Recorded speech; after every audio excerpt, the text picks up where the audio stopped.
আসসালামু আলাইকুম, আমি নাইম দক্ষিণ কোরিয়া থেকে। কেমন আছে প্রিয় মাতৃভূমি বাংলাদেশ? বহির্বিশ্বের সাথে যোগাযোগ বিচ্ছিন্ন দেশে কি ঘটছে আমরা আন্তর্জাতিক গণমাধ্যম আর কিছু সোশ্যাল মিডিয়াতে মানে বিভিন্ন পোস্টের উপরই আমরা যতটুকু তথ্য পাচ্ছি, বাট ফাইনালি আমি আপনাদের সামনে একটা অথেন্টিক সূত্র, তবে এটাকেও অনেকে অনেক ধরনের বক্তব্য দিয়েছেন, বাট আমরা মানে আন্তর্জাতিক গণমাধ্যম Deutsche Welle, even BBC Bangla যেটা আছে, তাদের করা একটা প্রতিবেদন আমরা দেখলাম। তারাও কিন্তু বলছে যে গতকালকে সারা বাংলাদেশে প্রায় ২৬ জন মানুষ নতুন করে নিহত হয়েছে, ঢাকাসহ। ঢাকাতে সম্ভবত ১০ জন, আর বাকিরা সারা বাংলাদেশের বিভিন্ন জায়গায় যে চলমান আন্দোলন আছে। তো কারফিউতে কেমন চলছে গতকালকের দৃশ্য, আজকের দৃশ্য? আপনারা জানেন যে কারফিউর মেয়াদ বাড়ানো হয়েছে। আজকে দুপুর ৩টা থেকে ৫টা পর্যন্ত কারফিউর বিরতি, আর বাকি সময়টা কন্টিনিউ কারফিউ চলবে। তো ঢাকা শহরের ভেতরের চিত্র একেবারে শান্ত, তবে থমথম। বেশ কিছু জায়গায় প্রটেস্টর যারা আছেন, আন্দোলনকারী, তাদের অস্তিত্ব ধরা পড়েছে। বিবিসির সংবাদদাতারা বলছে যে ঢাকা শহরের অনেক এলাকা তারা ঘুরে দেখেছে।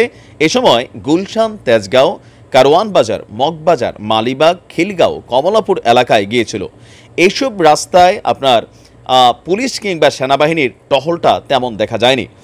সায়দাবাদের পাশে মানিকনগর এলাকায় গিয়ে দেখা গেছে সেখানে সংঘর্ষ চলছে, বিক্ষোভকারীদের সাথে পুলিশের সংঘর্ষ।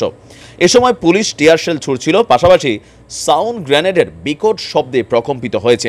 স্থানীয় বাসিন্দারা বলছে ঢাকার মানিকনগর, যাত্রাবাড়ি, রায়েরবাগ এলাকার বিভিন্ন স্থানে আপনার সংঘাত চলছে সকাল থেকেই। মানিকনগর থেকে বিবিসির সংবাদদাতার বলছে মুগদা, খিলগাঁও, মালিবাগ, মগবাজার, ফার্মগেট হয়ে বিজয় সরণিতে তারা গিয়েছে। সেখানে সেনাবাহিনীর একটি চেকপোস্টও তারা অতিক্রম করেছে। গণভবনের দিকে রাস্তা বন্ধ করে দিয়েছে সেনা সদস্যরা। এছাড়া ঢাকা ক্যান্টনমেন্ট অভিমুখে যে রাস্তাটি গিয়েছে সেটাকেও বন্ধ করে দিয়েছে। বিজয় সরণিতে যেসব গাড়ির যাত্রীরা সেনাবাহিনীর চেকপোস্ট পার হচ্ছিল তাদের সবাইকে জিজ্ঞাসাবাদ করছে। আর আমরা যারা প্রবাসী আছি, বাংলাদেশ থেকে সকল ফ্লাইট চালু আছে। প্রবাসীদের যাদের টিকিট কাটা আছে বা টিকিটের মেইল কপিটা আপনার হাতে আছে, এটাই কারফিউ পাস হিসাবে আপনাকে যাওয়ার অনুমতি দিবে।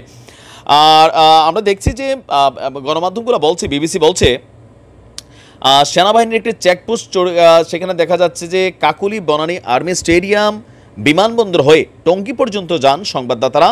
যাওয়ার পথে উত্তরা এলাকার আজমপুরে আরেকটি সেনাবাহিনীর তল্লাশি চৌকি পার হতে হয়। যেখানে তল্লাশি চৌকি স্থাপন করছে তার ঠিক কয়েকশো গজের মধ্যে একটি তেলের ট্যাঙ্কার, একটি বাস পড়ন্ত অবস্থা দেখা গিয়েছে। রাস্তার পাশে বিভিন্ন কাঁচ ভাঙচুর অবস্থায়, রাস্তা ছিল ছড়ানো ছিটানো, শত শত ইটের টুকরো। বাসিন্দারা বলছে এগুলো গত কয়েকদিনের মানে ঘটনার ক্ষত।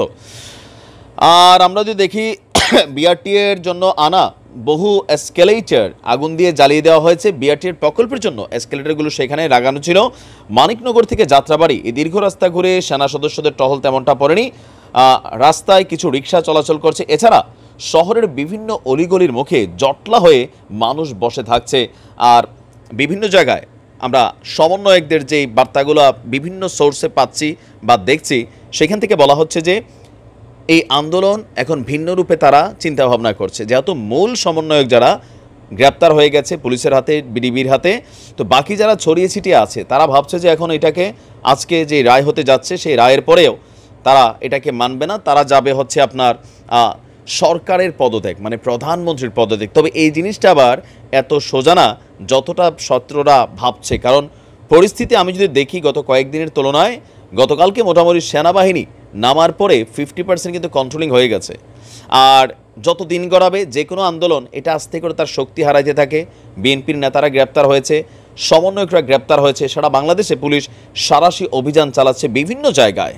বিপিনুরের মতন মানুষদেরকে গ্রেপ্তার করা ফেলা হয়েছে, তারেক গুলিবিদ্ধ আহত হয়ে আছে। তো এরকম যারা এটাকে সামহাও একটু ফয়েলিং করতো তারা সবাই কিন্তু আটক আছে। আর যেহেতু ইন্টারনেটটা ডিসকানেক্টেড, সো বহির্বিশ্ব থেকে কোনো ধরনের সাহায্য সহযোগিতা যাওয়ার সুযোগ নাই। ব্যাংকিং সেক্টর সম্ভবত অনেকটা বন্ধ, বিকাশের সার্ভার বন্ধ। তো একটা অস্থিতিশীল পরিবেশে আছে। ইভেন অনেকেই দাবি করছেন যে ফোনে কল দিলে তাদের নাম্বারগুলো ট্রেস করা হচ্ছে, ফোনের কথোপকথন গোয়েন্দা সংস্থা শুনছে। তো সব মিলিয়ে অনেকটা কি বলা হয় যে যেই গতিটা ছিল অথবা যেই শক্তিটা ছিল সেটাকে অনেকটা টুকরা টুকরা টুকরা করা হয়েছে। এখন বাকিটা হচ্ছে কন্ট্রোলিংয়ে নেওয়া। তো আজকে যে রায় আসতে যাচ্ছে সেই রায় যদি ফাইনাল চলে আসে, এরপরে আন্দোলনকারীদেরকে ঘরে ফিরে যাওয়ার জন্যই একটা বিষয় আসবে, নির্দেশনা আসবে হয়তোবা সরকারের পক্ষ থেকে। পাশাপাশি তাদের যে দাবি দাওয়াগুলো গত 3 জন বলছে, যদিও এই 3 জনকে প্রটেস্টররা বলছেন যে তারা এটা আউট অফ তাদের সমন্বয় কমিটি, বাট সামহাও নতুন নির্দেশনা আসবে, হয়তো দাবি দাওয়াগুলো মেনে নেওয়া হবে। আর পাশাপাশি আমি জানি না যে জাতির উদ্দেশ্যে কী ভাষণ আসতে পারে, তবে একটা ক্রিটিক্যাল সিচুয়েশন আমরা পার করছি।